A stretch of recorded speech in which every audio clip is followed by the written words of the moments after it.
Hey guys, I'm here with my good friend Sarah Dean. She's from Seattle, and Sarah is a mom's weight loss expert working out of Washington. So I have Sarah on the call here because she's an expert with moms. And as we both know, moms, when you have kids, your body changes, your chemistry changes, your hormones change. And so you're definitely in a class of your own when it comes to getting back into shape, losing weight, and getting your body back. So we're going to talk about some tips, kind of go over some of the typical problems that we hear, and hopefully, together we'll come out with a good solution. So something that you can use to get fit and get your body back. So Sarah, thank you for being here. Thank you for having me. All right. So what's the weather like in Seattle today? I would turn my computer and show you, but it's so easy and predictable. It's just gray and overcast and with a threat of rain at any given moment. So a normal day in June in Seattle. And we have the exact same weather today, and so we're all crying because we don't have a usual typical sun-filled day. Yeah. We get like one sunny day a week this time of year, and we love Oh, it. I know. For you guys, it's like nice, but no. For us, we're like, where's our sun? I Everyone's know. depressed and everyone's crashing into each other. Yep, yep. So now we both have. I work with a lot of moms, but I know that's exclusively what you do. What Right. are some of the issues that you hear about that you experience with moms and women who've had babies or have had babies, several years ago? So moms are a really unique population and they're so fun to work with. And that's kind of, I shifted my whole personal training career toward moms a couple of years ago, just because of the unique needs of moms. Moms are really busy. They have a ton of things going on and they have a really hard time taking care of themselves and making themselves a priority. So, what I've found over time is that a lot of times moms come in to me and they say, I need to lose baby weight. And I've had women come in with like kids who are 9 years old looking to lose baby weight. So, and they're very sheepish when they come in. But I think that it's such a sign of how chaotic and hectic life can be as a mom and how easy it is to neglect yourself. And so over time, what I've done and kind of how I've shifted my business is to be able to really accommodate moms and give them tools and tricks so that they can lose baby weight in an appropriate amount of time and also that they can take care of themselves, but it doesn't have to be their whole life. I don't expect moms to be working out 2 hours a day in the gym. I would hope that they could get in like 15, 20 minutes in the morning and be done for the day and then be a mom and maybe be a professional or whatever they do with the rest of their day. Without having to worry about how am I going to get this healthy lifestyle and how am I going to have the body that I want or maybe the body that I once had. I know a lot of times moms, just after they have babies, they over time just kind of come to accept that their body's never going to be what it once was. And that can be very depressing and frustrating. And it really can impact your self image as a woman over time, how you see yourself, how your partner sees you. It can be a really big deal. And so I think empowering moms and showing moms that it is possible to lose baby weight and it is possible to have the body that you maybe had before a baby, or maybe you've never had been in love with your body and you've always wanted to be able to feel better about it, and you can certainly have that. It's just a matter of working a few things the right direction in your life. Yeah, and those are excellent points, and I think that's even something that a lot of gyms, which is what most people typically will gravitate towards to get in better shape, they never address all these other issues, Right. and so especially with the time issue where moms, every child you have, that's like adding two extra full time jobs, right? Yep. And then with the husband, that's like three extra full time jobs. So Totally. another big child really. Right. Yeah, I mean, I think it's excellent that your program offers these shorter workouts where women can, yeah, make strides towards their goals and not feel like they have to spend an hour and 2 hours at the gym, which I know probably is the belief by most people. Yeah, yeah. Yeah, and that's the big thing about the programs that I offer is being able to do it at home with very little equipment and in a short amount of time, and really knowing that that's. I know over time that I've tested that is as effective, and so you don't have to have these big blocks of time out of your day because I know that's what holds moms back a lot of times. Is by the time I get to the gym and get it all done, it's an hour and a half out of my day, and it doesn't have to be that way. I mean, there's plenty of days I do like 15 minutes in my backyard and I'm done, and I call it a day, and it's great. So it's really about working out smarter and eating smarter rather than working out longer or eating way less or anything like that. And I think something real important to remember is too that what us trainers have, because this is what we do, is that we have confidence in the programs that we do for ourselves and for people. And I think that if people lack that confidence, they're always looking to see what they're doing. They're never sure what they're doing. And I know just from my own personal clients I've had that if they don't have that confidence behind their program, let's say they mess up first thing in the morning on their diets, they usually will blow the whole day. Whereas that Right. can still be recovered. So yeah, I think it's real important to remember that yeah, you follow these programs which have been tested, proven by Mhm. professionals, and you're gonna get to your goal. It's just a matter of time, really. Right, right, definitely. Yeah, and I talk a lot about that in my programs, about trusting that I've tested this and I've seen it work over and over again, so I know it will work. But then also really being, I think that gives moms a lot of confidence and a lot of enthusiasm and excitement for the program, which is really exciting to see them really take the bull by the horns and go for it.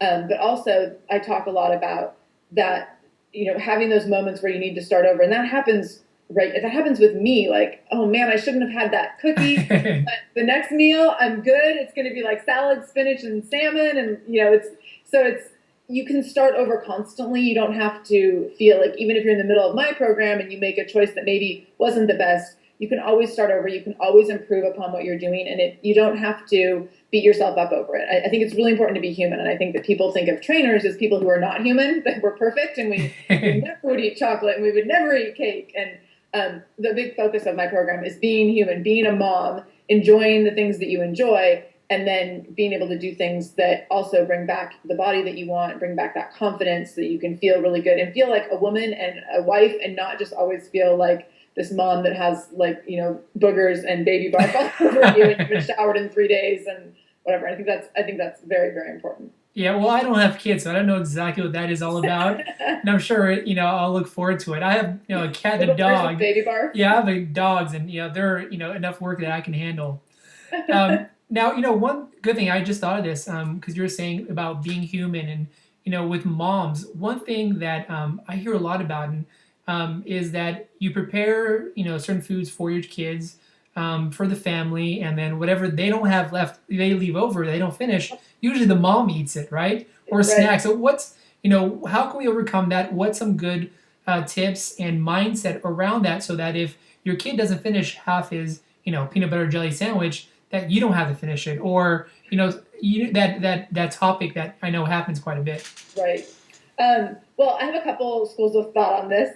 First of all, I think that if you are well fueled constantly throughout your day, if you're getting in the right amount of protein, the right amount of vegetables, the right amount of water, then hopefully those temptations of kids' food on a plate is going to be really easy for you to just ignore and toss it in the garbage. If you're starving when you feed your kid macaroni and cheese, you're going to eat the macaroni and cheese. So you have to really be prepared and be on top of it. And I know when I used to babysit all the time, I like lived on kids' leftovers. I would like watch them, like, I hope they don't eat all that leftovers. So, but it's really important that if you take good care of yourself, then you're not tempted by that. The other thing is that I'm not a big believer in kid foods versus adult foods. So I was a kid, I was raised by a single mom, and my mom fed me macaroni and cheese and Doritos and Kraft singles and like any sort of processed food that you can imagine, I ate all the time. And then my mom was always dieting and eating like cabbage soup and fish and all this stuff that I thought was completely disgusting. And we had like very different meal structures in our house in terms of like my sister and I ate one thing, usually total junk, and my mom ate something different. And I don't think it needs to be that way. And that's not to say that your kid is going to eat cabbage soup and fish, because I don't think that's realistic either. But I think that as a result of eating all the junk, I was an overweight kid and an overweight teenager, and that really impacted my whole life and actually was a big reason and catalyst behind me becoming a trainer. So I think that my mom didn't do me any favors by giving me the junk, and I think that it's really important that you are shifting how you feed your children if you haven't already done this, but shifting so that you're feeding them really similar things to the same things you're feeding yourself. So you're not going to be tempted by junk on your kid's plate, hopefully, because there won't be junk there. There might be extra calories that you don't need in terms of like leftovers, cheese or avocado or fruit that you maybe don't need those extra calories in your day because you've already had your meal. But there's hopefully not going to be like Oreos and chips and gummy bears and these fake foods on your kids' plate, because hopefully they're eating really similar to the things that you're eating. And so then you're sharing meals and you hopefully eating as a family, which we did not do growing up. The kids ate in front of the TV eating their junk food, and then my mom ate later and ate her healthy food. And so hopefully you're eating as a family where you're kind of cleaning everything up at one time. And it's really a matter of being thoughtful and mindful about how you structure food in your family and in your household. And there's a lot to go into that in terms of planning and thinking. But once you establish some routines, it really, really impacts your health, your weight, and it hugely impacts your kids' health and your kids' weight. And I can't emphasize enough how important that is. I'm coming from a household where that was not well understood. And also, it was the 80s and we didn't know these things. So, but I think that it's really important that we start to look at how we feed our families and not think about feeding our kids packaged foods and, the goldfish crackers all the time that we wouldn't eat. You only feed your kid the stuff that you would eat, I hope. So. Yeah, and that is so true because, I mean, any restaurant you go to, the worst processed foods are reserved for kids. You have the hot dogs. Yeah, the kids menu, chicken nuggets, pizza, burgers, milk, drink, grilled cheese, soda. And, they just package it up in some, cool little cartoon plates with crayons, and, that's what the kids menu is. And so, yeah, I mean, the kids, it starts with them, and the kids will eat and adjust because kids are so resilient. It's really incredible how much they will adapt to any kind of structure you give them. And, it really makes everyone's life easier, healthier, and happier, and less behavioral issues if that happens to be, a topic you're dealing with kids. Yeah. Right. And I can say that my mom, when I talk to my mom now about what I do in my job and everything, she talks about that being one of her biggest regrets as a parent, that she didn't ever take the reins on that. She knew at a certain point when my sister and I were not eating well and, I was overweight and I wasn't playing sports and I wasn't active, and she knew that she had let things go too far in a certain direction, and she didn't reclaim that because she thought it would be such a battle, which it would have been. I will admit I would have been really upset to lose my macaroni and cheese. But at the same time, we would have gotten through that battle and we would have had some transition in our house and some transformation. And that would have been really amazing to have that happen, because what ended up happening is it happened later in my life after a lot of kind of pain and heartache and me trying to figure things out on my own and already really having my self-image formed a certain way because of some of those things. And so I would say that even if it causes some battles and some tantrums and some yelling and screaming and tears, in the long run, you're doing the best thing you can for your kids. And I mean, we know the health risks of kids these days. It's like the first time ever that kids aren't expected to have the life expectancy that we have, because they have so many risk factors, primarily because of what we put in their bodies and how inactive they are, because of how inactive our culture has become in many ways, like sitting in front of the computer. So yeah, it's a lot to consider, but it's very, very important. Yeah, and I think it can be a topic on its own, and hopefully we can do another video in the near future covering just this topic in kids, because I think it's that important.